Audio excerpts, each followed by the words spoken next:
میری بساط اس پوری کائنات میں ایک فل سٹاپ سے زیادہ نہیں ہے۔ بسم اللہ الرحمن الرحیم۔ میرے چینل کے معزز سامعین، آج میں اپنے چینل کا انٹروڈکشن آپ سے کروانا چاہتا ہوں کہ بیسک میرا موٹو کیا تھا اس چینل کو بنانے کا۔ بہت سارے دوستوں کی مشاورت کے بعد اس چینل کو لانچ کیا گیا۔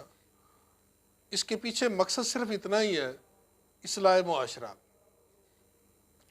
جب بھی آپ اس طرح کے مقصد کو لے کر اٹھتے ہیں تو سب سے پہلے جو معاشرے میں سوال اٹھتے ہیں نا، وہ عقیدے پر اٹھتے ہیں۔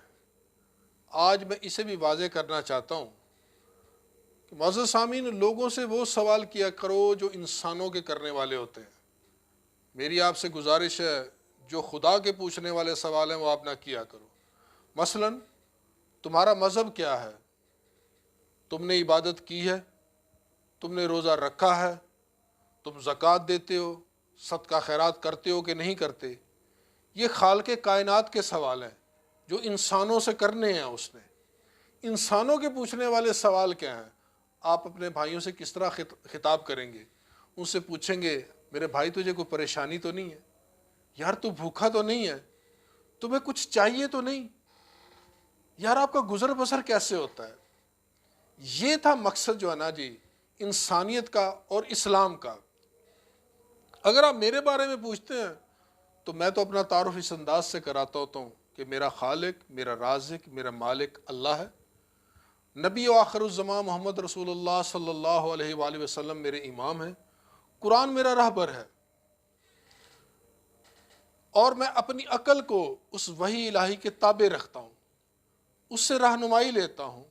میں کوئی عالم نہیں ہوں، کیونکہ اللہ رب العزت خود فرماتے ہیں سورۃ بقرہ آیت نمبر 216 میں، واللہ یعلم وانتم لا تعلمون۔ اللہ علم رکھتا، تم علم نہیں رکھتے۔ میری بساط اس پوری کائنات میں ایک فل سٹاپ سے زیادہ نہیں ہے۔ میں کیا بتاؤں گا، میرے پاس کون سا نالج ہے؟ مجھے تو کچھ اللہ کی کتاب سے کچھ ریفرنس یاد ہیں جو میں آپ کو کوڈ کرتا ہوں۔ آج میں آپ کو ایک بات بھی بتاتا ہوں کہ جہاں بھی آپ اچھی بات سنتے ہیں، کوئی بھی ایسی بات جو آپ کے من کو بھا جاتی ہے، تو اس کے لیے ایک میں کرائٹیریا آپ کو بتاتا ہوں۔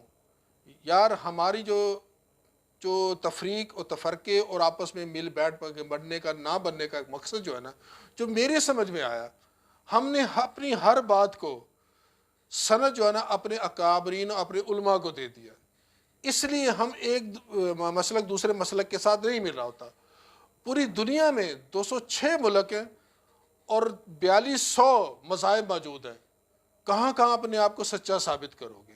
اس کا طریقہ کار یہی ہے کہ پوری کائنات میں سب سے مستند اور سچی کتاب جو ہے نا، وہ اللہ کی کتاب قرآن پاک ہے۔ اللہ خود فرماتا ہے کہ وَمَنْ أَصَدَقُ مِنَ اللَّهِ حَدِيثًا۔ لوگوں، اللہ کے علاوہ کس کی بات سچی ہوگی؟ جب آپ اپنی ہر بات کا پیمانہ جو ہے نا جی کتاب اللہ کو مقرر کر دیں گے تو آپ کے سارے اختلافات ختم ہو جائیں گے۔ کیوں؟ اللہ خود فرماتا ہے کہ قرآن ایک ایسی کتاب ہے کہ اگر یہ کسی غیر اللہ کی کتاب ہوتی تو اختلافاً کثیرہ، اس میں بہت سارے اختلافات آپ کو پائے جاتے۔ قرآن کتاب ہی اس لیے آئی تھی، اللہ کے نبی نے ساری زندگی جو ابلاغ کیا نا، ایک ہی بات کی ہے، وَاعْتَصِمُوا بِحَبْلِ اللَّهِ جَمِيعًا وَلَا تَفَرَّقُوا۔ لوگوں تفرقے میں نہ پڑنا، تفرقے میں نہ پڑنا، یہ نبی آخر الزمان کا پیغام تھا۔ تو میرا مقصد بھی یہی تھا، اصلاح معاشرہ کا، وہ یہی انداز تھا۔ آقا علیہ الصلوۃ والسلام کی ایک مثال آپ کو پیش کرتا ہوں کہ جب آپ طائف کی وادی میں اسلام کا پیغام لے کر گئے، وہاں جا کے اسلام کا پیغام دیا، آپ خود جانتے اس واقعے کو کہ اس قوم نے آقا علیہ الصلوۃ والسلام کے ساتھ کیا کیا، روڑے پھینکے، آپ کو زخمی کر دیا۔ نبی آخر الزمان جب زخموں کی حالت میں، قریبی ایک باغ تھا جو آپ کے چچا جاد بھائی عتبہ اور عتیبہ کا تھا، اس زخموں کے ساتھ پاؤں سے خون بہہ رہا ہے، وہاں جا کر بیٹھتے ہیں۔ جیسے وہاں بیٹھتے ہیں تو آپ کے چچا زاد آپ کو دیکھتے ہیں، وہاں انسانیت کے ناطے ان کے دل میں ایک رحم آتا ہے، ایک مالی کو بھیجتے ہیں کہ جاؤ انہیں جا کے یہ کچھ فروٹ دو تاکہ انہیں کچھ طاقت مل جائے۔ جو وہ مالی آقا علیہ الصلوۃ والسلام کے پاس وہ فروٹ لاتا ہے نا، تو میرے پیارے نبی اسے بھی تبلیغ کرنا شروع کر دیتے کہ یار یہ بھی جہنم کی آگ سے بچ جائے، یار اس کی بھی اصلاح ہو جائے۔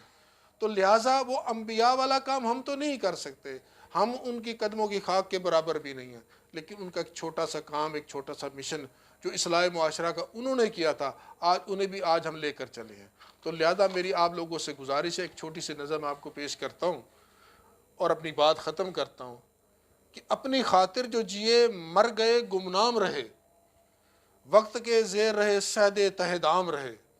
اگر اس طرح زندگی گزار کے آپ لوگ گئے نا تو اس زندگی کا کوئی فائدہ نہیں ہے۔ دوستو، زندگی ایک نعمت ربانی ہے، آؤ اس نعمت ربانی کی تعظیم کریں، تھوڑا تھوڑا اسے اوروں میں بھی تقسیم کریں۔ بہرے کانوں کے لیے موج سماعت ڈھونڈے، اندھی آنکھوں کے لیے نور بصیرت ڈھونڈے، دست و پا جو شل و گر قوت اور طاقت ڈھونڈے، سوکھے ہونٹوں کے لیے رنگوں کی رغبت ڈھونڈے۔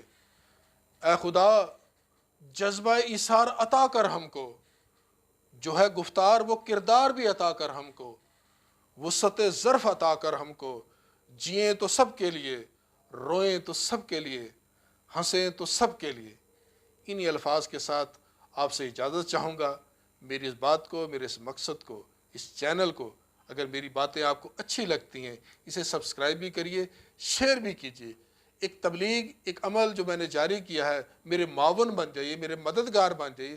میں وہ اصلاح معاشرہ کا کام کرنے چلا ہوں تو آپ کی مجھے بہت ضرورت ہے۔ انہی الفاظ کے ساتھ آپ سے اجازت چاہوں گا، آئندہ پھر ملیں گے کسی نئے ٹاپک کے ساتھ۔